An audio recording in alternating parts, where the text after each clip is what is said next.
This channel does not promote any violent, harmful, or illegal activities. All content provided by this channel is meant for an educational purpose only. দেখুন বিগত কয়েকদিন ধরে আমরা বারংবার দেখাচ্ছি কিভাবে মালদার বিভিন্ন জায়গায় বৈষ্ণবনগর হতে পারে, সুখদেবপুর হতে পারে, যেখানে বিজিবি বর্ডার গার্ড বাংলাদেশ উস্কানি দিচ্ছে। কার্যত একই ছবি ধরা পড়েছে মুর্শিদাবাদ সীমান্তেও। এখানেও বাংলাদেশিদের উস্কানি অব্যাহত রয়েছে। কাঁটাতার না থাকার সুযোগ নিয়ে এপারে চলে আসছে দুষ্কৃতীরা, চালাচ্ছে লুটপাট, কেটে নিয়ে যাচ্ছে ফসল। অভিযোগ করছেন এপারের নির্মলচরের বাসিন্দারা। অন্যদিকে সীমান্তে উত্তেজনার মধ্যে রাতারাতি ওয়াচ টাওয়ার তৈরি করেছে বিজিবি, কিন্তু উস্কানি দিচ্ছে দুষ্কৃতীদের। ছবিটা আরেকবার দেখাই, মার্ক করে আমরা দেখাচ্ছি। দেখুন, ওয়াচ টাওয়ার তৈরি করেছে বর্ডার গার্ড বাংলাদেশ। আমরা মার্ক করে দেখাচ্ছি, ওয়াচ টাওয়ার তৈরি করেছে বর্ডার গার্ড বাংলাদেশ। তারা ওয়াচ টাওয়ার তৈরি করেছে এদেশে নজরদারির জন্য। শুধুমাত্র যে মালদার সুখদেবপুর এমনটা নয়, মুর্শিদাবাদের ভগবানগোলার সীমান্তেও কিন্তু অগ্রাসী মনোভাব বাংলাদেশিরা। এখানে কিন্তু বাংলাদেশিরা অনুপ্রবেশের চেষ্টা করে এবং এখানকার যে ফসল চাষের জমি রয়েছে সেই সব চাষের জমির ফসল খাইয়ে দেয় এবং জোর জবরদস্তি সেই সব ফসল নিয়ে চলে যায়। এখানে যে ভগবানগোলা নির্মলচর এলাকা রয়েছে, এই চর এলাকায় কিন্তু কোনো কাঁটা তার নেই। সেই কারণে তারা অগ্রাসী মনোভাবভাবে গতকালই কিন্তু তারা প্রবেশ করেছিল ভারতের সীমান্তে এবং সেখানে যারা ভারতীয় কৃষক বাধা দিতে গেলে তারা সংখ্যায় প্রচুর পরিমাণে থাকায় আরও অগ্রাসী মনোভাব ছিল। সেই সময় বেশ কয়েকজন বিএসএফ জওয়ানও গিয়েছিলেন, কিন্তু সেই জায়গায় গিয়ে তাদেরকে রোকা সম্ভব হয়নি। তারা এতটাই অগ্রাসী মনোভাব ছিল। বাংলাদেশিরা একের পর এক কিন্তু এই উস্কানিমূলক কাজ করে যাচ্ছেন। শুধু মালদার বৈষ্ণবনগর বা সুখদেবপুর এমনটা নয়, সেই জায়গায় আঁটোসাঁটো নিরাপত্তা দিতে বিএসএফ যেমন প্রস্তুত রয়েছে, কিন্তু আরও জওয়ানের প্রয়োজন মনে করছেন এখানকার এলাকাবাসীরা। সব মিলিয়ে ভারত বাংলাদেশ সীমান্তে একটা উত্তেজনা তৈরি করার চেষ্টা করছে বাংলাদেশিরা। যে কোনো উপায়ে তারা একটা উত্তেজনামূলক প্ররোচনামূলক কাজ করে চলেছে একের পর এক, কিন্তু সেই জায়গায় তৎপর রয়েছে বিএসএফও। মুর্শিদাবাদ থেকে ক্যামেরায় সিদ্ধার্থের সাথে কৌশিক, TV9 বাংলা। হ্যাঁ স্যার, এখন করছে, ভারতে ঢোকারও চেষ্টা করছে। হ্যাঁ ঢুকছে ভারত এখন মজগুর চলছে, এখন বর্তমানে মজগুর চরে করছে, মাঠে ক্ষতি করছে। এখনো ওরা ফসল খাইছিল মুষ দিয়ে করবে। আপনারা দেখার পর কি করলেন? আমরা দেখার পর তো বিএসএফকে ডেকে গেলাম। এবার আমরা দেখি একটু হোটেল দূরে বিএসএফ দেখে আবার এসে ভরে দিল। আমরা চলে এলাম, কি করবো। বিএসএফ গেল না, বিএসএফ একটু দূরে গেল, বিএসএফকে দেখে একটু দূরে হেঁটে ওখান থেকে আবার বিএসএফ বলছি এটা গেছেন, এটা গেছেন। কারা বলছে এটা? বাংলার লোক বলছে, বাংলাদেশিরা। বাংলাদেশিরা বিএসএফ কে ডাকছে এরকম ভাবে। হ্যাঁ, এটা গেছেন। এবার আমরা মানা করছি না যাই না, বর্ডার আর ধারে যাই না, বর্ডার গেলে হয়তো আক্রমণ করবে বলে আমরা হোটেলছি। মানে ওদের সংখ্যাই বেশি, ওদের সংখ্যা বেশি, আমাদের সংখ্যা 4টে। ওই বর্ডারে যেন পুরো তার কাটা দেওয়া হোক। বাংলাদেশিরা কি এইদিকে ঢোকার চেষ্টা করে? হ্যাঁ, বাংলাদেশিরা ঢোকাতে অত্যাচার করে অনেক। বাংলাদেশিরা কি সব জায়গাতে এরকম অত্যাচার? মালদাতেও করছে, এখানেও করছে। হ্যাঁ, পুরো বর্ডারে ওরা অত্যাচার করছে, প্রচুর পরিমাণে অত্যাচার করছে। শুনলেন অভিযোগ। এই অভিযোগ করছেন বাংলাদেশের সীমান্তবর্তী গ্রাম, এপার বাংলার গ্রাম মুর্শিদাবাদের নির্মলচরের বাসিন্দারা। আর অন্যদিকে সুখদেবপুর মালদার সেখানকার বাসিন্দারা আরো গুরুতর অভিযোগ করেছেন। তারা বলছেন টাকা নিয়ে ভারতে অনুপ্রবেশে মদত দিচ্ছে বিজিবি বর্ডার গার্ড বাংলাদেশ। মারাত্মক অভিযোগ। ঠিক কি অভিযোগ করেছেন তারা, শুনুন। ওরা পয়সা নেয় ওই দিকের বাংলাদেশের পাবলিকের কাছে। Border guard Bangladesh? হ্যাঁ। কেন পয়সা নেই? গম কাটার জন্য ওরা কাইটা নিয়ে যাবে। ওরা আপনার যেটি টাকা দিল ওরা কিছু কিনে খাবে, মুরগা হোক আর কিছুই হোক, ওরাই পাঠাচ্ছে। তো আপনারা কি লড়ে যাচ্ছেন? হ্যাঁ, তো লড়ে গেছিলাম, তো 5 জন ছিলাম ওতেই। তারপরে বিএসএফ গেল। কি নিয়ে লড়ছেন আপনারা? ইট পাথর হাঁসুয়া। হ্যাঁ, আমরা রেডি আছি। হ্যাঁ, বর্ডার টোপলে আমরা রেডি আছি, তৈরি আছি সব সময়। কেন বিএসএফ আপনাদেরকে? বিএসএফ আমরাকে বাধা দিচ্ছে যে গন্ডগোলটা করিও না, কিন্তু ব্যাপার হয়েছে আমরাকে তো ফসল রুখতে হবে। হ্যাঁ, তাছাড়া তো উপায় নেই আমাদের, আমরা খাবো কি। সুখদেবপুরের এই সেই এলাকা। এই এলাকাটা বিশেষ করে গুরুত্বপূর্ণ এই কারণে যে এখান থেকে স্পষ্ট দেখা যাচ্ছে যে কাঁটাতার একটা অংশে শেষ হয়েছে এবং তারপর থেকে আর কিন্তু দীর্ঘ প্রায় 1.5 কিলোমিটার রাস্তা কোনো কাঁটাতার নেই সীমান্তে। এবং শুধু তাই নয়, কাঁটাতার থেকে একটু পরেই যেখানে ফাঁকা জায়গা সেইখানে কিন্তু গর্ত, অনেকটা সুড়ঙ্গের মতো তৈরি করে রাখা হয়েছে। আর এই পথ দিয়েই মূলত বাংলাদেশি দুষ্কৃতীরা খুব সহজে ঢুকে পড়ছে এবং সহজে ঢুকে পড়ার পরেই এখানে অবাধে লুটপাট চালাচ্ছে। কেটে নিয়ে যাচ্ছে আম গাছ, এমনকি বাড়িতে যে সমস্ত সবজি লাগানো থাকে সেই সবজিও লুটপাট করার চেষ্টা করছে। এবং এই সুখদেবপুরের গ্রামবাসীরা বারবার বিস্ফোরক অভিযোগ করছেন তাদের পেছনে এই সমস্ত বাংলাদেশিদের দুষ্কৃতীদের যে এই দৌরাত্ম্য বেড়ে যাচ্ছে এপারে, তাদের পেছনে মুখ্যত মদত দিচ্ছে বর্ডার গার্ড বাংলাদেশ। এবং শুধু তাই নয়, প্রতি দুষ্কৃতীদের কাছ থেকে অন্তত 50 টাকা করে তারা নিচ্ছে বলে অভিযোগ এই সুখদেবপুরের গ্রামবাসীদের। এবং তারা বলছেন তাদের কাছ থেকে প্রতি দুষ্কৃতীদের কাছ থেকে 50 টাকা করে নেয় এবং তাদের মাধ্যমেই, তাদের সাহায্যেই বাংলাদেশি দুষ্কৃতীরা এই পথ দিয়ে ঢুকে পড়ে। এবং আমি যে পথ দিয়ে হেঁটে আসছি, এই দূরে দেখা যাচ্ছে সেই পথ এবং কাঁটাতারবিহীন সেই রাস্তা, যেখানে গর্ত করে দেওয়া হয়েছে, যেখান দিয়ে খুব সহজে তারা ঢুকে পড়তে পারে এবং যখন তখন তারা ঢুকে পড়ছে এবং হামলা চালাচ্ছে। কিন্তু সুখদেবপুরের গ্রামবাসীরাও বসে নেই, তারা রীতিমতো প্রতিরোধ করছে। কারণ রাত জাগছে তারা, পাহারা দিচ্ছে তারা। ওই যে তারা হেঁটে যাচ্ছে রীতিমতো যখন তখন যেখানে সেখানে এই সমস্ত এলাকাগুলোতে তারাই কিন্তু নজরদারি দিচ্ছে। বিএসএফ তো নজরদারি রাখছেই, কিন্তু বিএসএফ ভুলক্রমেও কখনো কিন্তু এমন কোনো পদক্ষেপ নিচ্ছে না যাতে আন্তর্জাতিক সম্পর্কে কোনো রকম চির ধরে, এবং সেখানে তারা রীতিমতো সংযত পাই এগোচ্ছে। শুধু তাই নয়, গ্রামের মানুষদের সঙ্গে তারা বৈঠক করছেন এবং গ্রামের মানুষদেরকে বোঝাচ্ছেন, তাদেরকে সংযত থাকতে বলছেন, যাতে কোনো রকমভাবেই প্রতিরোধের নামে তারাও পাল্টা হামলা না করে বসে। তাই সেই সমস্ত গ্রামবাসীদের বরঞ্চ বুঝিয়ে তারা আবার গ্রামে ফেরত পাঠাচ্ছেন। কিন্তু সুখদেবপুরের গ্রামবাসীরা তাদের নিজেদের নিরাপত্তার স্বার্থেই তারা দলবদ্ধ হচ্ছেন, সংঘবদ্ধ হচ্ছেন এবং এক একজন তারা হাতে অস্ত্র তুলে নিচ্ছেন। এভাবেই হাতে অস্ত্র তুলে নিয়ে তারা কিন্তু প্রতিরোধ গড়ে তুলছেন, যে প্রতিরোধে শুধু পুরুষ নয়, সামিল হচ্ছে মহিলারাও। সুখদেবপুর থেকে ক্যামেরায় মুজিবর শেখের সঙ্গে শুভতোষ, TV9 বাংলা। শুভতোষ আমাদের সঙ্গে রয়েছেন আমাদের সহকর্মী। শুভতোষ, তুমি সুখদেবপুরের বাসিন্দাদের সঙ্গে কথা বলেছিলে, একজন বললেন যে আমাদেরকে বিএসএফ বলছে মাথা ঠান্ডা রাখো। খুব পরিষ্কার যে বিএসএফ পুরো বিষয়টাকে একেবারে কুললি ট্যাকেল করছে, কোনো রকমভাবে মাথা গরম করতে নারাজ বিএসএফ কর্তারা। উল্টো দিকে বিজিবি দেখো, একটু আগে কৌশিক দেখাচ্ছিল ওখানে ওয়াচ টাওয়ার তৈরি করেছে বিজিবি, জানি না এটাই 0 পয়েন্টের 150 গজের মধ্যে করেছে কিনা। আর এখানে মারাত্মক অভিযোগ, বিজিবি নাকি ওই 50 টাকা তোলা তুলে এপারে লোক ঢুকিয়ে দিচ্ছে।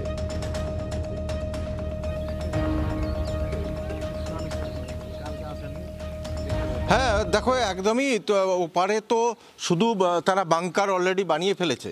শুধু বাংকার বানানো নয়, সে ওখানে গিয়ে সুড়ঙ্গ খোঁড়া, বাংকার বানানো, এ সব কিছুর সঙ্গে সেখানকার বাংলাদেশি বহু উগ্র মৌলবাদী সংগঠনের লোকজন, সদস্যরা, এমনকি রোহিঙ্গারা, এমনকি সেখানকার যারা দুষ্কৃতী, তারা কিন্তু হাতে হাত মিলিয়ে কাজ করেছে। এই যে সমস্যাটা, এই অভিযোগ বারবার তুলে এসেছে এই গ্রামবাসীরা। তোমাকে যেটা আপডেট দিচ্ছি যে এই একটু আগেই, এতক্ষণ তো তোমাকে বলছিলাম যে এলাকাতে কাঁটাতার নেই সেই এলাকার কথা সুখদেবপুরে, কিন্তু আমি যেখানে দাঁড়িয়ে আছি এই যে সুখদেবপুরের এই যে কাঁটাতার তুমি দেখতে পাচ্ছ, এখানে এই কাঁটাতারের ওপারে 150 গজ জায়গা রয়েছে কিন্তু সুখদেবপুরের বাসিন্দাদের, মানে ভারতীয় জমি। 150 গজের পরে রয়েছে নোম্যান্স ল্যান্ড, এবং এই 150 গজে যে জমি রয়েছে সেই জমিতে একটু আগেই কিন্তু ফসল কেটে নিয়ে যাচ্ছিল এই দিনে দুপুরে, এই বেলাতে দুষ্কৃতীরা। এবং এই মুহূর্তে দেখতে এই যে মানুষগুলো, এরা ছুটে এসে চিৎকার চেঁচামেচি করছে এবং আমার পেছনে আশেপাশে তারা ছুটে এসে চিৎকার চেঁচামেচি করছে, কিন্তু বিএসএফ তার আর একটু আগে যেতে দেয়নি। এই যে তোমাকে দেখাচ্ছি, এই যে কালভার্টার রয়েছে তার নিচ থেকে যে জমি দেখা যাচ্ছে, তার ওপারেই কিন্তু বাংলাদেশ কিন্তু অনেকটাই পরে, মানে 150 গজ দূরে, যেহেতু ফেন্সিং এর পরে। তো মাঝখানের যে জায়গা, তাদের সেই জায়গা কিন্তু অবাধে লুটপাট করে নিচ্ছে। কি বলছেন আপনারা, কি করছে এখানে, কি করছেন? কি করছেন? বলছি ওরা যদি এভাবে ক্ষতি করে তো আমরা কি ছেড়ে দেবো? তার আমরা প্রতিবাদ। ওরা এখনই কি করছিল? এখনো কিছুক্ষণ আগে গম কাটছিল। আমাদের আজকে ফ্ল্যাগ মিটিং হওয়ার কথা, ফ্ল্যাগ মিটিং এ যাওয়ার আগেই গম কাটতে লাগলো। হ্যাঁ, গম কেটে নিচ্ছে, চোখের সামনে কাটছে, চোখের সামনে। তা আমরা তো এন্ট্রি ছাড়া যাই না, আমাদের ভদ্রতা আছে, আমাদের বিএসএফ আইন কানুন আছে, কিন্তু ওরা চলে আসে। এসে গম কেটে নিয়ে যাচ্ছে, গম কেটে নিয়ে চলে যাচ্ছে। গম কেটে নিয়ে তোমাকে বলি একটা ইনফরমেশন দিই, ওপারের যে গ্রামটা রয়েছে বাংলাদেশে, সেই গ্রামটার নাম হচ্ছে কিরণগঞ্জ, চাঁপাই নবাবগঞ্জ জেলার কিরণগঞ্জ। মানে আমাদের এখানে যেমন সুখদেবপুর, তেমনি ওপারটা হচ্ছে বাংলাদেশের কিরণগঞ্জ। এবং কিরণগঞ্জে কিন্তু ওখানে যেহেতু ওদের কোনো ফেন্সিং নাই, এই পারের এই সমস্ত মানুষের প্রত্যেকেরই কিন্তু ওপারে জমি রয়েছে। তো জমির ফসল যখন হয় তখন কিছু ফসল কিন্তু তারা ভালোবেসে সেই কিরণগঞ্জের মানুষদের দেন, এবং সেখানকার বাংলাদেশিরা হাত পেতে সেগুলো নেয়, চাইতে আসে। তো যারা চাইতে আসছে, যারা ধান নিতে আসছে, গম নিতে আসছে, এই ভারতীয়দের কাছ থেকে হাত পেতে নিচ্ছে, তারাই আজকে কিন্তু লুটপাট করছে।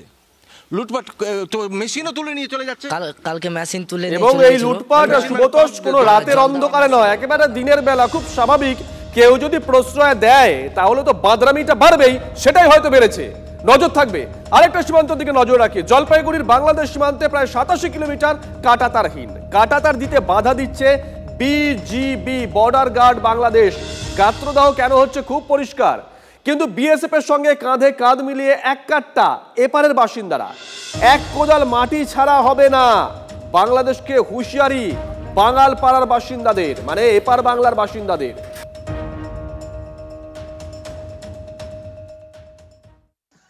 আমরা মোটামুটি যদি সীমান্তের দিক দিয়ে একটু ঘেরা হয় তাহলে তো ভালো থাকি। কিরকম সুবিধা হবে? ভালো হবে, তাহলে এখানে মানে চুরি ছড়াই হ্যান ত্যান হবে না, গরু বাছুর নিয়ে যায়, গরু বাছুর নিতে পারবে না, এই জিনিসগুলো তো আমাদের। হ্যাঁ, তো সমস্ত জায়গায় তো এই যে শুনতেছি কাঁটাতারের বেড়া দিতে যাচ্ছে, তখন বাংলাদেশ থেকে এসে গন্ডগোল করতেছে। বাংলাদেশ আমি এক চুন্দা মাটি ভারত থেকে আমি ছাড়বো না। আমার যদি লাশ গড়াগড়ি হয়, আগের যুদ্ধের সময় লাশ গড়াগড়ি হতো, আমার এক কোদাল মাটি ঘাগরা ক্যাম্পে পাইছি, সবগুলো কাটে নিয়ে আসছে।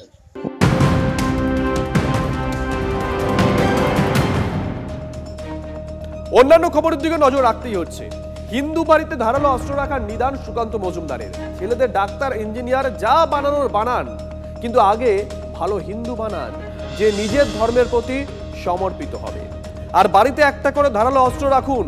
নিজের ধর্ম সংস্কৃতি রক্ষা করতে না পারলে উদ্বাস্তু হয়ে অন্য কোথাও যেতে হবে। ডাক্তার, ব্যারিস্টার যাই হোক না কেন, ফুটে যাবে। হুগলিতে কেন্দ্রীয় শিক্ষা প্রতিমন্ত্রীর মন্তব্যে বিতর্ক তৈরি হয়েছে। একজন জঙ্গির মতন কথা বলছেন পাল্টা ফিরহাদ হাকিম।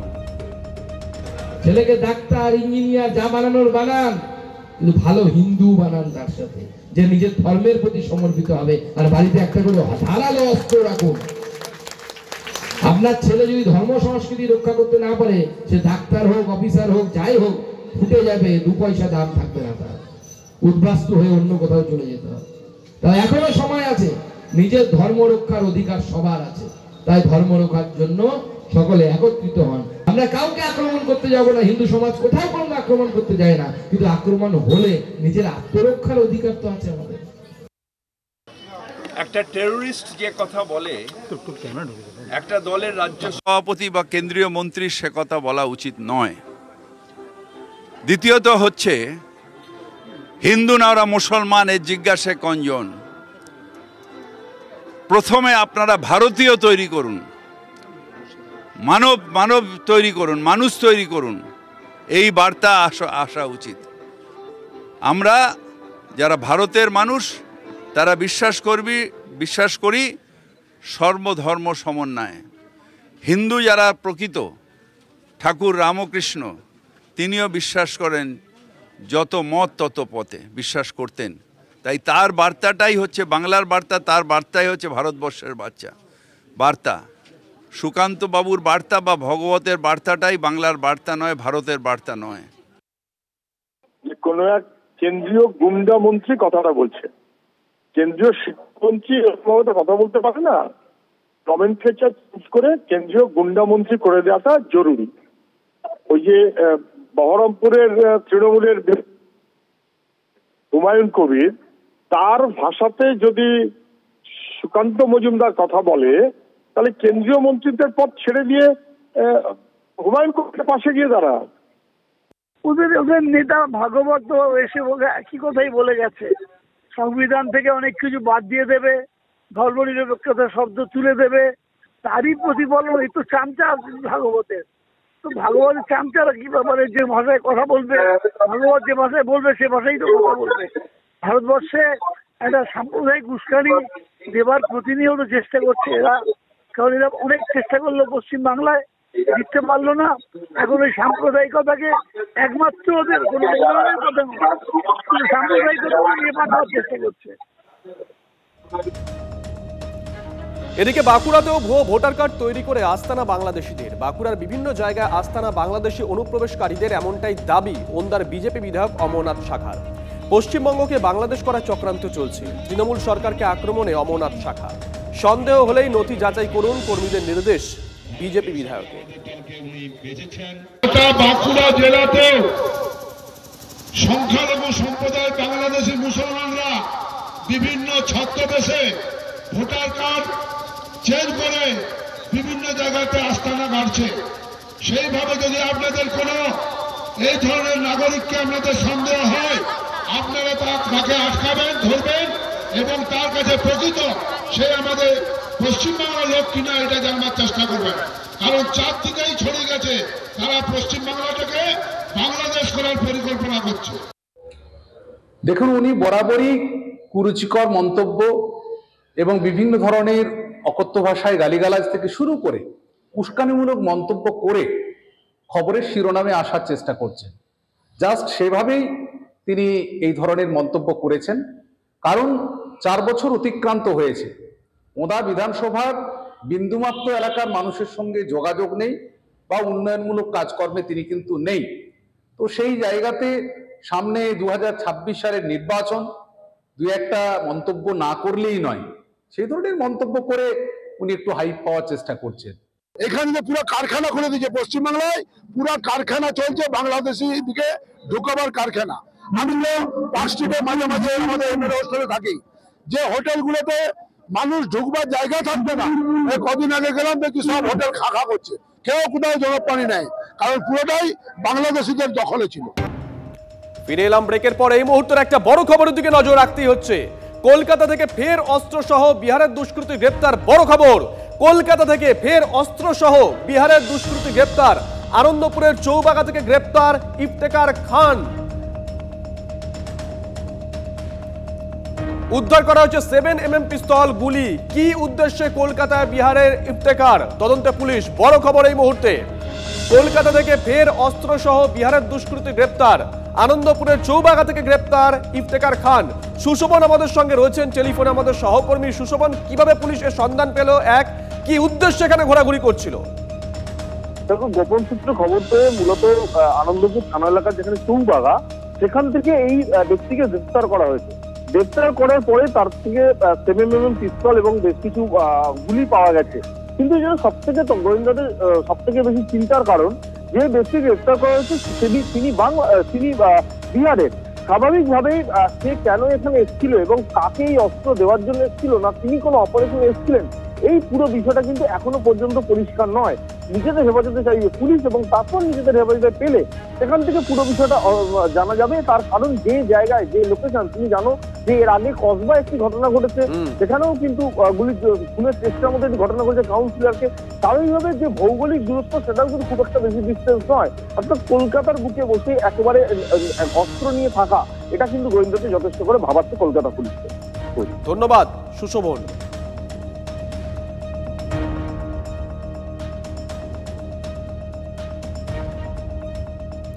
এদিকে বন দপ্তরের ট্র্যাপ ক্যামেরা ধরা পড়লেও এখনো ট্র্যাপে পড়ল না বাঘ। গতকাল রাতের পর আজ সকালেও ট্র্যাপ ক্যামেরা ধরা পড়ে বাঘের ছবি, কিন্তু কোনো মতেই বাগে আনা যাচ্ছে না ওই বাঘকে। গ্রামবাসীদের সঙ্গে জোট বেঁধে বাঘকে বাগে আনতে তৎপর পুরুলিয়া ও বাঁকুড়া বন দপ্তরের কর্মীরা। হীরক আমাদের সঙ্গে রয়েছেন, আমাদের সহকর্মী। হীরক, ট্র্যাপ ক্যামেরায় ধরা পড়ছে, তার মানে এটা অনুমান করা যেতে পারে যে বাঘের গতিবিধি সেটা মোটামুটি বুঝতে পারছেন বন দপ্তরের কর্মীরা। তাহলে কেন বাঘকে বাগে আনা যাচ্ছে না? দেখো, যে জায়গায় বাঘ লুকিয়ে রয়েছে, অর্থাৎ রাইকা, ভাঁড়ারি এবং যমুনাগোড়া, এই 3টি পাহাড় একেবারে লাগালাগি পাহাড়, একেবারে পাশাপাশি থাকা পাহাড় এবং পাহাড় শ্রেণী বলা ভালো। এবং এই পাহাড়ের বিস্তীর্ণ এলাকা যা রয়েছে দুর্গম জঙ্গলে ঢাকা। এই দুর্গম জঙ্গলের মধ্যে বেশ কিছু গুহাও রয়েছে এবং কন্দর রয়েছে, অর্থাৎ একেবারে পাথরের ঢাল রয়েছে, যেখানে বাঘ থাকার মতো উপযুক্ত পরিবেশ রয়েছে। পাহাড়ের ওপরে ঝোড়া রয়েছে এবং পাহাড়ে বিপুল সংখ্যক বুনো শুয়োর রয়েছে। অর্থাৎ এই পাহাড়ে বাঘের বাঘের লুকিয়ে থাকাটা খুব একটা কঠিন নয়। বাঘ বিভিন্ন সময়ে ট্র্যাপ ক্যামেরায় ধরা পড়ছে। গতকাল 3:25 নাগাদ রাইকা পাহাড়ের কাছে একটি ট্র্যাপ ক্যামেরায় বাঘের ছবি ধরা পড়ে এবং আজ সকালে 5:55 নাগাদ অর্থাৎ ভোরের দিকে সেই সময় আবার 2টি ট্র্যাপ ক্যামেরায় এই বাঘের ছবি ধরা পড়ে। এর ফলে বোঝা যাচ্ছে যে বাঘ এই রাইকা পাহাড়, ভাড়ারি পাহাড় এবং যমুনাগোড়া পাহাড় এই পাহাড়েই রয়েছে, কিন্তু তার গতিবিধি একেবারে সুস্পষ্ট নয়। কারণ জিনাতের সময় যেমনটা দেখা গিয়েছিল যে একেবারে জিনাতে এতটুকু নড়াচড়া করলেই সেটা কিন্তু বন দপ্তরের যে রেডিও কলার ট্র্যাকিং সিস্টেম রয়েছে সেই সিস্টেমে ধরা পড়ছিল, কারণ জিনাতের গলায় রেডিও কলার ছিল। কিন্তু এই বাঘের গলায় কোনো রেডিও কলার নেই। স্বাভাবিকভাবে তার গতিবিধি ঠিক কোন জায়গায় সে এই মুহূর্তে রয়েছে তা কিন্তু বন দপ্তরের কাছে নির্দিষ্টভাবে তারা বন দপ্তর জানতে পারছে না। আর তার ফলে কিন্তু বন দপ্তরের কাছে কঠিন হয়ে পড়ছে এই বাঘকে বাগে আনা, অর্থাৎ বাঘকে খাঁচাবন্দি করা বা বাঘকে ঘুমপাড়ানি গুলি করা। দুটির ক্ষেত্রে কিন্তু বন দপ্তরকে শুধুমাত্র ট্র্যাপ ক্যামেরায় ধরা পড়া ছবির ওপর নির্ভর করতে হচ্ছে এবং স্থানীয়দের একেবারে ডিরেক্ট সাইটিং যদি হচ্ছে তাহলে তার উপরে নির্ভর করতে হচ্ছে। যদিও বন দপ্তর এই বাঘকে ধরার জন্য তাদের যে পরিকল্পনা সেই পরিকল্পনায় বেশ কিছু বদল এনেছেন। গতকালই আমরা দেখেছিলাম যে হুলাপাটিকে নামানো হয়েছে এবং রাইকা পাহাড়ের বিস্তীর্ণ এলাকায় হুলাপাটিকে সঙ্গে নিয়ে এই বাঘের খোঁজে তল্লাশি চালানো হয়েছে। আজকে এই হুলাপাটির পাশাপাশি স্থানীয় বাসিন্দাদের যুক্ত করা হয়েছে এবং মোট 14টি দলে ভাগ হয়ে রাইকা পাহাড়, ভাড়ারি পাহাড় এবং যমুনাগোড়া পাহাড়ে সেখানে তল্লাশি চালানো হচ্ছে।